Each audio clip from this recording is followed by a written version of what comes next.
first step, obviously, to get in here is to take off the seat and the fuel tank so that I can check out my couple of lines and stuff going under there.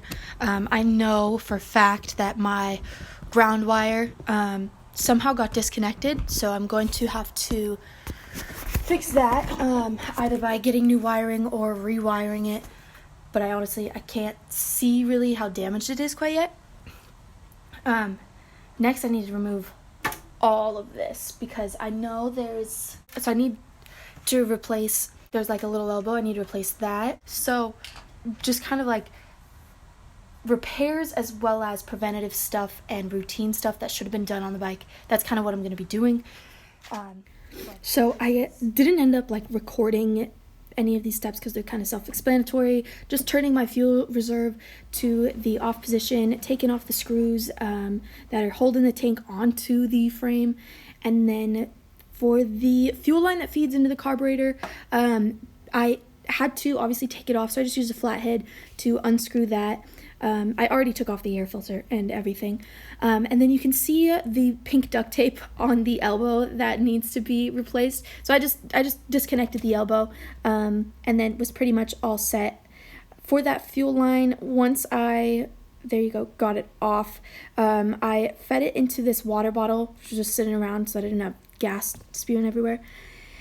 And then that's pretty much it. That's really all you have to do to take off the tank. Set it somewhere really gently. Yeah. Jesus Christ. Okay, so I finally got the fuel tank off. It literally took me all afternoon.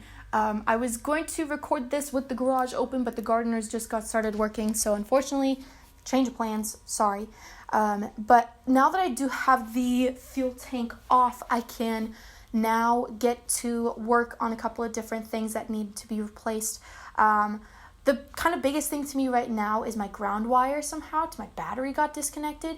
So I'm going to have to rewire or buy new wiring or something to fix that. I'm probably also going to have to re-clean out my carburetor because when I changed the air filter, I noticed that it was like disgusting. So before it causes me problems, we'll do that. Next, I'll probably, do an oil change, redo my chain, like fix the brakes. But yeah, there's a lot that needs to be done on it, unfortunately. So if you liked this, very introductory video of me literally just taking off the fuel tank, hit the subscribe button because I am going to be doing more videos like this in the future as I get to do more advanced repairs to my girl to get her back in operating condition. I hope you like this video. Thank you so much for watching and keep blooming. I will see you in the next one.